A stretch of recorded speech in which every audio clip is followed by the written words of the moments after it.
Fala, gente bonita, pessoal, não tão bem afeiçoado, pode ficar muito à vontade. Aqui quem fala é o professor Hugo Ferreira e no Drops de hoje eu queria falar com vocês um pouquinho a respeito do tema da escravidão no ambiente africano. Afinal, aconteceu escravidão na África? Houve a reprodução desse sistema lá? Se sim, quais são as implicações disso ao poder pensar na escravidão nas Américas? Isso de fato dilui a questão racial? Torna esse debate um tanto quanto desnecessário? E aí, tem relação entre essas coisas? Então, é sobre isso que eu queria falar um pouquinho com vocês hoje, perfeito? De imediato, eu já queria destacar que a minha intenção não é encerrar esse debate, esse assunto nesse vídeo, apenas trazer algumas reflexões, algumas provocações que eu considero podem ser pertinentes para refletirmos sobre esse tema conjuntamente, perfeito? Isto posto, eu queria já, como primeiro ponto central, destacar o fato a respeito da escravidão, né? Falar um pouquinho, refletir um pouquinho sobre o que é a experiência escravista. E a primeira coisa que a gente tem que registrar aqui é que o termo escravidão, na verdade, é um termo acionado como um grande guarda-chuva que cobre uma série de experiências históricas muito diversas ao longo da história da humanidade. Por quê? Nós encontramos escravidão no ambiente da Antiguidade, na Idade Média, na Idade Moderna e até experiências escravistas no presente. E essas experiências, embora não tenham algum tecido comum, tenham elementos em comum, elas também têm uma série de peculiaridades. E isso precisa ser compreendido, para que a gente não faça saltos analíticos aqui que desconsiderem a própria experiência do fazer histórico. Então, pegando pela Antiguidade, por exemplo, nós encontramos sim a escravidão em várias civilizações e o sistema de reprodução nessas sociedades dependia de fatores como a guerra, por exemplo, o endividamento ou outros elementos mais que eles destacassem enquanto relevantes para a sua própria experiência histórica, perfeito? Agora, uma coisa que em geral é incomum é que a relação escravista é uma relação de propriedade. Então, o indivíduo que ele é escravo, ele é propriedade de um certo senhor, o que não significa que esse senhor, que esse mestre possa fazer o que ele quiser com o seu cativo. Repito, cada sociedade tem suas próprias normas e dinâmicas na reprodução desse sistema escravista. Bom, isto posto, a gente parte para a segunda parte, que é de falar sobre a África. Afinal, esse sistema também se reproduziu no ambiente africano? E a resposta é que sim. Havia escravidão no ambiente africano. Havia escravidão no ambiente africano nas mais diferentes partes e também respeitando as suas peculiaridades sociais. Cada sociedade tinha a sua forma de pensar a escravidão, aquelas onde essa dinâmica poderia existir, afinal, perfeito? E no ambiente africano nós encontramos aí, tem uma literatura sobre isso, existem artigos, pessoas refletindo sobre isso, mostrando que a escravidão africana ela servia muitas vezes para reproduzir lógicas de trabalho, para acolher pessoas em serviços, às vezes braçais, às vezes intelectuais, né? Havia casos de compra e venda de cativos também, até para sacrifício. É bom deixar claro que compra e venda não era algo aceitável em todas as sociedades. Algumas sociedades entendiam que o rapto era uma coisa equivocada. Então, repito, isso varia de sociedade a sociedade.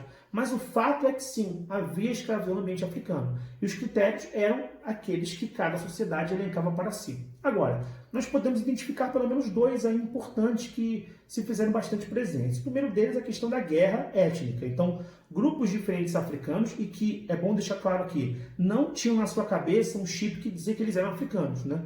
A noção de que a gente é alguma coisa é construída. Então, pessoas de grupos diferentes rivalizavam entre si e os derrotados eram vendidos, comprados, escravizados, e aí se reproduzia esse sistema. Então, seria equivocado dizer que africanos escravizaram africanos? Sim e não, né? Não porque, olhando hoje, objetivamente para o passado, eram africanos. E sim porque, olhando a partir dos olhos deles próprios, eles não são africanos escravizando, são pessoas de etnias, grupos diferentes que estão brigando entre si e, como resultado, reproduzem um sistema escravista. Perfeito? E havia também uma dimensão de escravidão a partir da lógica religiosa, sobretudo naquele ambiente islâmico, né, mais no norte da África, onde a questão da infidelidade, ou seja, se o sujeito não era convertido ao islamismo, era um elemento fundamental para legitimar ou não a escravidão. Então, o chamado infiel podia ser escravizado dentro do ambiente islâmico no norte da África. Então, isto posto, a gente tem aqui já a identificação que sim, havia escravidão no ambiente africano. Agora, as relações que fazem com o ambiente americano são um tanto quanto problemáticas. Por quê? Porque geralmente é elencado, né, o seguinte argumento. Se os africanos escravizavam-se entre si, por que a questão americana é importante? Por que a gente tem que estar discutindo racismo? Né? Por que discutimos racismo afinal? Bom, porque a reprodução do sistema escravista na África não levava em consideração essa dimensão que nós compreendemos hoje como étnico-racial.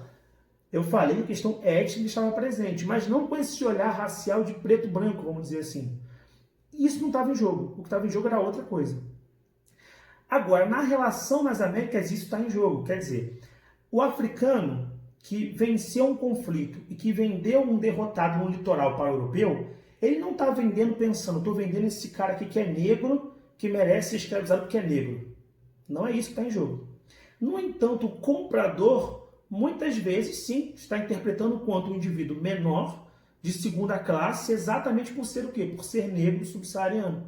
Então, esse elemento está muito presente na cabeça do comprador, embora aquilo que nós chamemos de raça, a partir do século XIX, não estivesse formulado, né? No século XVIII, XVII e XVI. Mas é óbvio que a ideia tipológica de raça, ou seja, aquela ideia de olhar para o outro e ver nele tipos físicos diferentes, está colocada. Então já existe sim um estigma relativo ao aspecto da cor e do tipo físico. E o comprador está atribuindo isso no momento da compra. E é por isso que essa lógica é tão importante para a formação das Américas, porque o vendedor não vende a partir desses critérios, mas o comprador adquire o cativo também a partir desta perspectiva, de que está comprando um indivíduo que é menor, menos humanizado, mais próximo dos animais, e, portanto, isso meio que ancora e justifica esse cenário de compra e venda. E aí, pensando no ambiente americano, a formação da sociedade vai levar em consideração esses aspectos, tanto objetivamente quanto subjetivamente, né? Materialmente, portanto, aquela comunidade ela vai ficar em segundo plano, não vai ter acesso a bens, muitas vezes vai morrer como escrava, não vai conseguir muitas vezes nem alcançar sua própria liberdade. E, além disso, há uma dimensão simbólica, que ainda se perpetua muito fortemente no presente, com relação às impressões de quem tem tendência à bandidagem, o que é ser bonito ou ser feio. Então, a dimensão de trajetória racial de exclusão, ela vai formando objetiva e subjetivamente um elemento de distanciamento.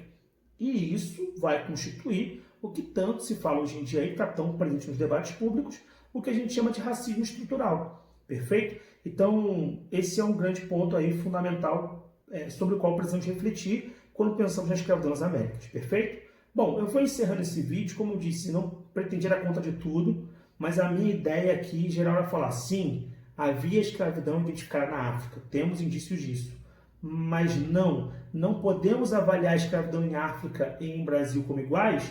Por quê? Porque os elementos de reprodução da escravidão em um ambiente e em outro são diferentes, né? Na África e nas Américas como um todo, isto incluso o Brasil.